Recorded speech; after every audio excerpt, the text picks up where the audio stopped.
بسم اللہ الرحمن الرحیم۔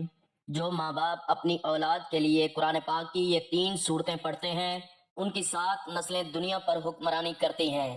ہر شیطانی وار سے ان کی اولاد محفوظ رہتی ہے۔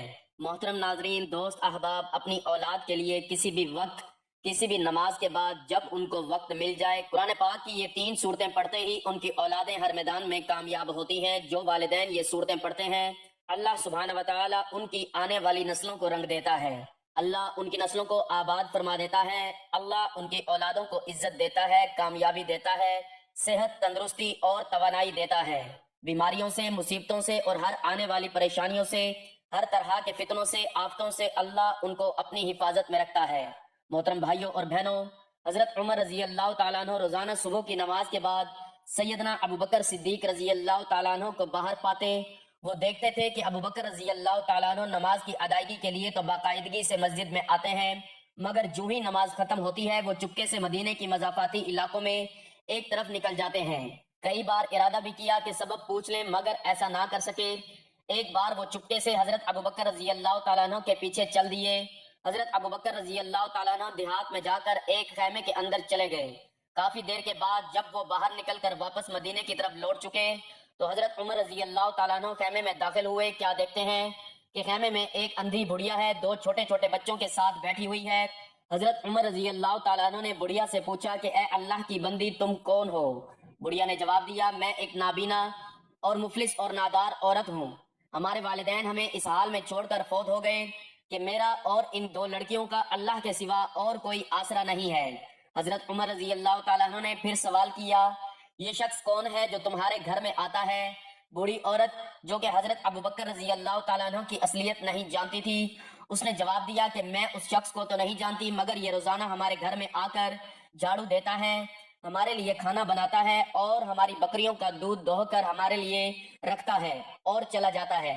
حضرت عمر رضی اللہ تعالیٰ عنہ رو پڑے اور کہا، اے ابوبکر، تو نے اپنے بعد کے آنے والے حکمرانوں کو ایک تھکا دینے والے امتحان میں کھڑا کر دیا ہے۔ ناظرین محترم، خلیفہ ثانی حضرت عمر رضی اللہ تعالیٰ عنہ نے 24 لاکھ مربع میل پر حکومت کی۔ راتوں کو اٹھ اٹھ کر پہرا دیتے اور لوگوں کی ضرورت کا خیال رکھتے۔ کہتے تھے، اگر فرات کے کنارے ایک کتا بھی پیاسا مر گیا تو کل قیامت کے دن عمر سے اس بارے میں پوچھ گچھ ہوگی۔ ایک دفعہ آپ رضی اللہ تعالیٰ عنہ دربار کا وقت ختم ہونے کے بعد گھر آئے اور کسی مقام میں لگ گئے۔ اتنے میں ایک شخص آیا اور کہنے لگا، امیر المؤمنین، آپ فلاں شخص سے میرا حق دلوا دیجئے۔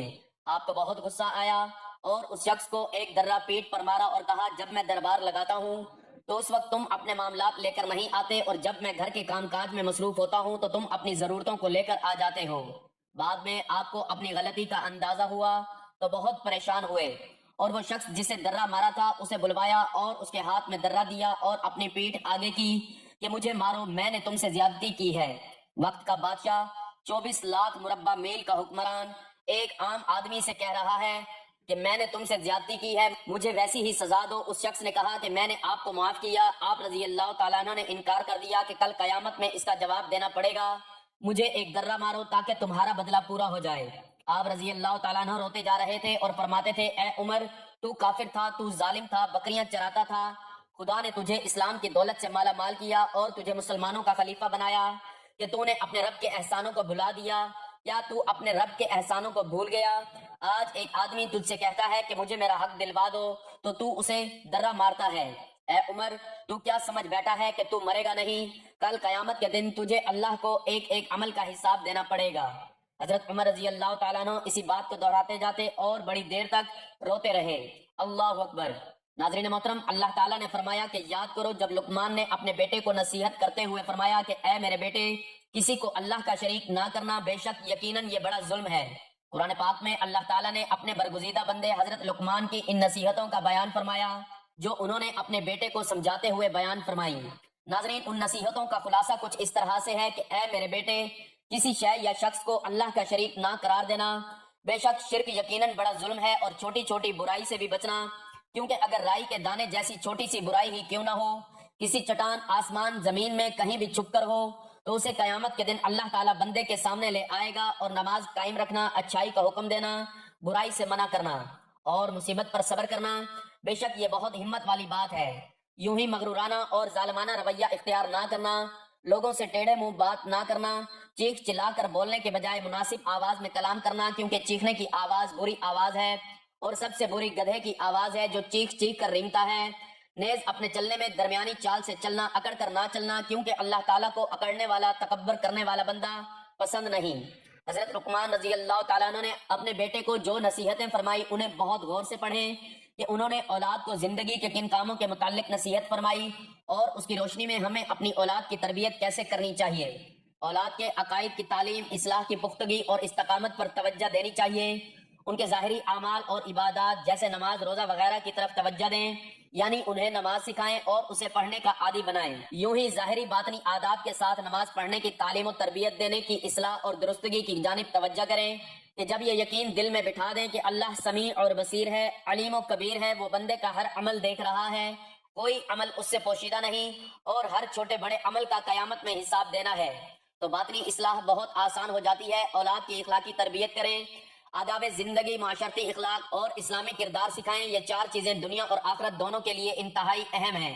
پہلے نمبر پر عقیدہ ہے، یعنی عقائد کی درستگی، ایمان کی پختگی اور خدا پر توکل اور اعتماد، دنیا میں بلا اور مصیبت کو برداشت کرنے اور ان سے نجات پانے کا ذریعہ، جبکہ عقائد کا بگاڑ، آفت و مصیبتوں اور بلاؤں کے نازل ہونے، دلی بے قراری اور قلبی بے چینی۔ یوں ہی عقائد کی درستگی آخرت میں اللہ تعالیٰ کی رحمت، خوشنودی اور جنت میں داخلے کا بھی سبب ہے، لیکن عقائد کی خرابی اور گمراہی کی حالت میں موت جہنم میں جانے کا مستحق بنا دیتی ہے، اور جو کفر کی حالت میں مر گیا وہ تو ضرور ہمیشہ کے لیے جہنم کی سزا پائے گا۔ ناظرین، دوسرے نمبر پر عبادت ہے۔ عبادت یعنی دنیا میں نیکی اور آخرت میں جنت میں جانے کا وسیلہ ہے۔ عبادت کے ذریعے خدا سے تعلق مضبوط، قرب الہی نصیب اور مقصد تخلیق کی تکمیل ملتی ہے۔ اس کے برخلاف عبادت میں غفلت، خدا سے دوری، شیطان کی معصیت دنیا میں ذلت اور رسوائی اور آخرت میں جہنم میں داخلے کا سبب ہے۔ تیسرے نمبر پر باطنی اعمال ہیں کہ خدا سے قلبی تعلق مضبوط ہو، خدا کی صفات کا مراقبہ کرنا، دل کی طہارت، نفس کی پاکیزگی، قلب کے نور، باطن کی روحانیت اور مشاہدے کے حصول کا قوی ترین سبب ہے۔ انبیاء اور اولیاء کے مراتب میں بہت زیادہ منتقلی انہی باطنی اعمال کا ہے۔ اور ناظرین، چوتھے نمبر پر اچھے اخلاق ہیں۔ اگر اولاد کے اخلاق اچھے ہوں گے تو وہ معاشرے میں قدر کی نگاہ سے دیکھی جائے گی اور لوگ ان کی عزت کریں گے، جبکہ برے اخلاق کی صورت میں معاشرے میں جہاں ان کا وقار ختم ہوگا وہیں الٹا والدین کی بدنامی اور رسوائی بھی ہوگی۔ اچھے اخلاق آخرت میں اللہ تعالیٰ کی رضا کا باعث ہیں، جبکہ برے اخلاق غضب الہی اور لوگوں کی طرف سے خود پر بوجھ لادنے کا سامان ہے۔ افسوس، ہمارے معاشرے میں والدین اپنے بچوں کی تربیت کے معاملے میں یہ تو دیکھتے ہیں کہ ان کا بچہ دنیاوی تعلیم اور دنیا داری میں کتنا اچھا، چالاک اور ہوشیار ہے، لیکن اس طرف توجہ بہت ہی کم کرتے ہیں کہ اس کے عقائد اور نظریات کیا ہیں اور اس کے ظاہری اور باطنی اعمال کس رخ پر جا رہے ہیں۔ والدین کی یہ دلی خواہش تو ہوتی ہے کہ ان کا بچہ دنیا کی زندگی میں کامیاب انسان بنے، اس کے پاس عہدہ، منصب، عزت، دولت اور شہرت ہو، لیکن یہ تمنا نہ ہونے کے برابر ہوتی ہے کہ ان کی اولادیں دین اور آخرت کے اعتبار سے بھی کامیابی کی راہ پر چلیں۔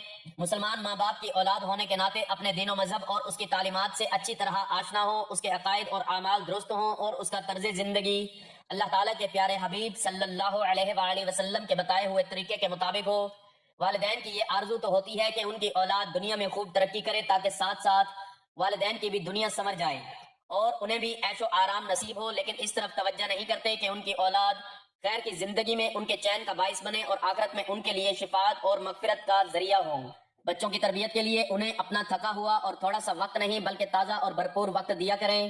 ان کے پاس بیٹھیں، باتیں کریں، مصروفیات پوچھیں، صحیح عقائد، اچھے اعمال پر گفتگو کریں، سیرت رسول صلی اللہ علیہ وآلہ وسلم اور صحابہ اور اولیاء کی سوانح حیات انہیں کتابیں لا کر دیں، مطالعے کا شوق دلائیں، پڑھے ہوئے کے بارے میں سوالات کریں، ان سے کتابیں سنیں، حسن اخلاق اور اچھے کام پر حوصلہ افزائی کریں، بد اخلاق اور برے کاموں پر سمجھائیں اور انہیں اس کے نقصانات سے بچائیں۔ بچوں کو صحت اور صفائی کی اہمیت بتائیں، متوازن اور صحت مند غذا بتائیں، اس کے کھانے کی عادت ڈالیں، صفائی کا معمول بنانے کی تربیت دیں، مفید اور فضول کاموں کا فرق بتائیں، جیسے مطالعہ اور تلاوت اور عبادت مفید ہے، یوں ہی سیر ورزش اور جائز تفریح اچھی چیز ہے، جبکہ موبائل کی بہت زیادہ مشغولیت، انٹرنیٹ کا کثیر استعمال برا ہے۔ محنت، ہمت اور چستی کامیابی کے ذرائع ہیں، جبکہ سستی، کاہلی اور کام چوری زندگی کو ناکام بنا دیتے ہیں۔ الغرض اولاد کو وقت اور توجہ دیں گے تو والدین کی زندگی آسان ہوگی اور بچوں کی زندگی بھی کامیاب ہوگی، ورنہ خود بھی دکھی ہوں گے اور اولاد بھی پریشان رہے گی۔ اللہ تعالی ہم سب کو اپنی اولاد کی ایسی تعلیم و تربیت کرنے کی توفیق عطا فرمائے جو ان کے لیے دنیا اور آخرت دونوں میں کامیابی کا ذریعہ بنے اور والدین کے لیے دنیاوی سکون اور آخرت میں نجات کا باعث ہو، آمین۔ ناظرین، قرآن پاک کی یہ 3 سورتیں پڑھنے کا اپنا معمول بنا لیں، اس کے بے پناہ فائدے اور برکات ہیں۔ خاص طور پر اگر آپ یہ چاہتے ہیں کہ آپ خود اور آپ کی اولاد ہر میدان میں کامیاب اور کامران ہو، ہر شعبے میں کامیابی حاصل کرے، عزت حاصل کرے، اور اگر آپ یہ چاہتے ہیں کہ آپ کی اولاد لوگوں میں مقبول ہو، اور یہ چاہتے ہیں کہ اس دنیا اور آخرت دونوں جہانوں کی کامیابیاں آپ کی اولاد کے مقدر میں لکھ دی جائیں، بے پناہ رزق، مال اور دولت اور اچھے سے اچھے رشتے آپ کی اولاد کے نصیب میں لکھے جائیں، تو ہر روز کسی بھی وقت کسی بھی نماز کے بعد آپ یہ قرآن پاک کی 3 صورتیں لازمی پڑھ لیا کریں۔ ناظرین، ان صورتوں کو آپ ویسے تو کسی بھی نماز کے بعد پڑھ سکتے ہیں، لیکن عصر کی نماز بہت پیاری نماز ہے اور عصر کا وقت بہت قبولیت کا وقت مانا جاتا ہے۔ نبی رحمت صلی اللہ علیہ وآلہ وسلم نے فرمایا کہ جس کی عصر کی نماز چھوٹ گئی اسے نقصان ہوا، گویا کہ اس کے اہل و عیال اور دولت سب چھین لیا گیا ہو۔ عصر کی نماز ناظرین ایسی شاندار نماز ہے کہ اس وقت میں مانگی گئی دعائیں رد نہیں ہوتی۔ عصر کی نماز پڑھنے والا ہر میدان میں کامیابی پاتا ہے۔ عصر کے وقت آسمان کے دروازے کھول دیے جاتے ہیں، تو اس وقت جو ماں باپ بھی عصر کے وقت یہ 3 صورتیں پڑھنے کا اپنا معمول بنا لیں اپنے لیے اور اپنی اولاد کی خیر کے لیے، آنے والی ناگہانی آفات سے بچنے کے لیے اور ان سے حفاظت کے لیے، بچوں کے بہترین مستقبل کے لیے اور ان کی کامیابی کے لیے، جو والدین قرآن پاک کی یہ 3 صورتیں پڑھتے ہیں تو انشاءاللہ ان کے تمام حاجات اللہ سبحانہ وتعالی پوری فرما دیتا ہے۔ اللہ پاک انہیں زندگی کے ہر میدان میں عزت دیتا ہے۔ یہ صورتیں اللہ کے نبی صلی اللہ علیہ وآلہ وسلم کو بے حد پسند تھیں۔ ناظرین، ان میں پہلی سورت المزمل ہے، جس کے بارے میں مفسرین نے قرآن پاک کی تفسیر میں بہت کچھ بیان فرمایا ہے۔ حضرت عبید بن قابل رضی اللہ تعالیٰ عنہ روایت بیان کرتے ہیں کہ نبی صلی اللہ علیہ وآلہ وسلم نے فرمایا کہ جو شخص سورت المزمل کی تلاوت کرتا ہے تو اللہ سبحانہ وتعالی اس کی دنیا اور آخرت کی تمام پریشانیوں کو، مشکلات کو ختم فرما دیتا ہے۔ جو شخص سورت المزمل پڑھتا ہے تو اللہ پاک اس کی نسلوں کو شاد و آباد فرما دیتا ہے۔ سورت المزمل قرآن پاک کی وہ سورت مبارکہ ہے جو پڑھنے والے کو غنی کر دیتی ہے، مالدار کر دیتی ہے، سخی بنا دیتی ہے۔ ناظرین، یہ وہ سورت مبارکہ ہے جو نظر بد، حسد سے، جادو جنات سے، دشمنوں سے نجات اور ہر طرح کے برے اثرات سے اللہ کی پناہ میں اور اللہ کی حفاظت کا سبب بنتی ہے۔ لہٰذا ہر روز نماز عصر کے بعد قرآن پاک کی ان 3 صورتوں میں سورت المزمل پہلے نمبر پر اہمیت کی حامل ہے۔ اس کی لازمی تلاوت کرنے کا معمول بنا لیں اور مزید جو 2 صورتیں بتانے لگا ہوں ان کو بھی پڑھنے کا معمول بنا لیں تو انشاءاللہ آپ بتائے گئے تمام فوائد حاصل کر پائیں گے۔ ناظرین محترم، اللہ تعالیٰ نے قرآن مجید میں شکر کی اہمیت کو بہت زیادہ اجاگر کیا ہے۔ شکر کے متعلق قرآن پاک میں بہت سی آیات ملتی ہیں کہ اللہ تعالیٰ شکر کرنے والوں کو پسند کرتا ہے اور ناشکری کرنے والوں کو اللہ تعالیٰ نے اپنے عذاب سے ڈراتے ہوئے قرآن مجید میں ارشاد فرمایا کہ اگر تم نے ناشکری کی تو یقیناً میرا عذاب بڑا سخت ہے۔ اللہ رب العزت نے انسان کو اتنی نعمت سے نوازا ہے کہ انسان ان نعمتوں کو شمار نہیں کر سکتا۔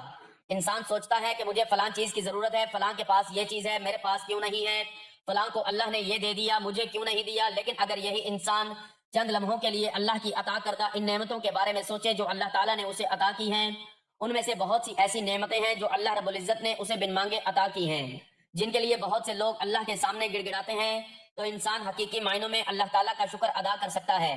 ناظرین، اللہ نے ہمیں بے شمار نعمتوں سے نوازا ہے۔ ہم ایک وقت میں ایک ساتھ اللہ تعالیٰ کی عطا کردہ بہت سی نعمتوں سے فائدہ اٹھا رہے ہیں۔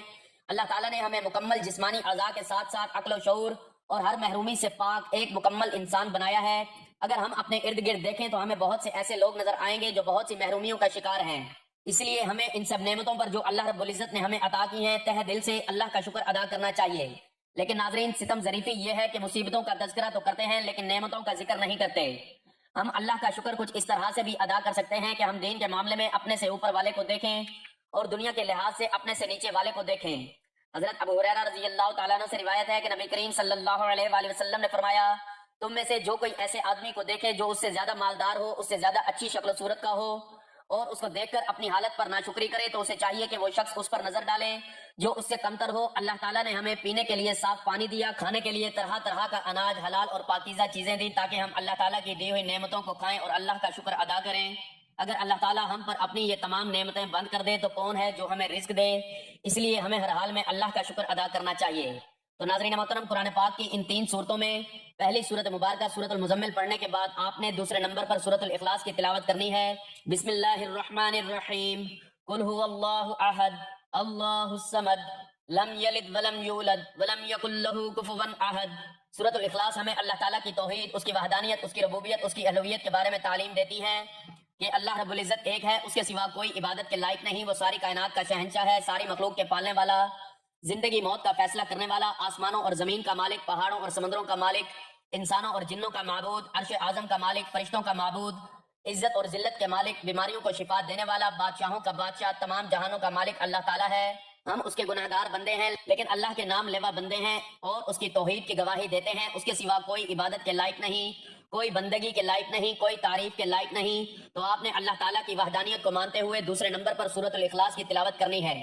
ناظرین محترم، اب آپ نے دوسرے نمبر پر سورۃ الاخلاص کی تلاوت کرنے کے بعد تیسرے اور آخری نمبر پر سورۃ الکوثر کی تلاوت کرنی ہے۔ بسم اللہ الرحمن الرحیم، انا اعطیناک الکوثر فصل لربک وانحر ان شأنک هو الابتر۔ سورۃ الکوثر کی تلاوت کرنے سے اللہ تعالیٰ انسان کو کثیر مال و دولت سے نوازتا ہے، اس کے دشمنوں سے حفاظت فرماتا ہے، کیونکہ یہ سورت بھی حضور پاک صلی اللہ علیہ وآلہ وسلم کے دشمنوں کی زبان بندی کے لیے اللہ تعالیٰ نے نازل فرمائی۔ تو اس سورت کی تلاوت کرنے والے کے دشمنوں کی بھی زبان بندی ہوتی ہے، اس کو دشمنوں سے نجات ملتی ہے اور اس کو خیر کثیر مال کثیر عطا کیا جاتا ہے۔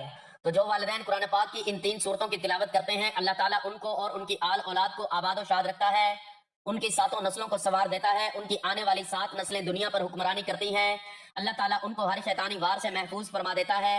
تو آپ نے اللہ تعالیٰ کا شکر ادا کرنے کے ساتھ ساتھ روزانہ ان 3 سورتوں کو پڑھنے کا معمول بنا لینا ہے، اور پھر اللہ تعالیٰ سے دعا بھی کرنی ہے کہ اے اللہ پاک ہمیں گمراہی کے راستے سے ہٹا کر صراط المستقیم کے راستے پر چلنے والا بنا دے۔ اے اللہ ہمیں ایسی نماز پڑھنے کی توفیق عطا کر کہ جس نماز سے تو راضی ہو جائے، زندگی میں ایسے نیک اعمال کرنے کی توفیق عطا کر جن اعمال سے تو راضی ہو جائے، ہمیں ایسی زندگی گزارنے کی توفیق عطا کر جس زندگی سے تو راضی ہو جائے۔ اے مولا ایمان پہ زندہ رکھ اور ایمان پہ ہی موت عطا کر۔ اے اللہ ہمیں تیرے احکام کی فرما برداری کرنے والا بنا اور تیرے حبیب محمد صلی اللہ علیہ وآلہ وسلم نیک اور پاکیزہ آداب کو اپنانے والا بنا دے۔ اے اللہ ہماری پریشانیوں کو دور کر دے۔ اے اللہ جو بیمار ہیں انہیں شفائے کاملہ عطا فرما۔ اے اللہ جو بے اولاد ہیں انہیں اپنے خزانوں میں سے نیک اور صالح اولاد عطا فرما۔ جن کی اولادیں ہیں انہیں ہر میدان میں کامیابی عطا فرما۔ آمین ثم آمین۔ دعا ہے کہ اللہ تعالیٰ نیکی کی بات کو سننے سمجھنے اور اس پر عمل کرنے کی توفیق عطا فرمائے، آمین۔ ناظرین گزارش ہے کہ اللہ تعالیٰ کے 99 ناموں میں سے کوئی ایک نام لکھ کر کمنٹس میں ضرور شیئر کریں۔ اللہ تعالیٰ ہم سب کا حامی و ناصر ہو، آمین، جزاک اللہ۔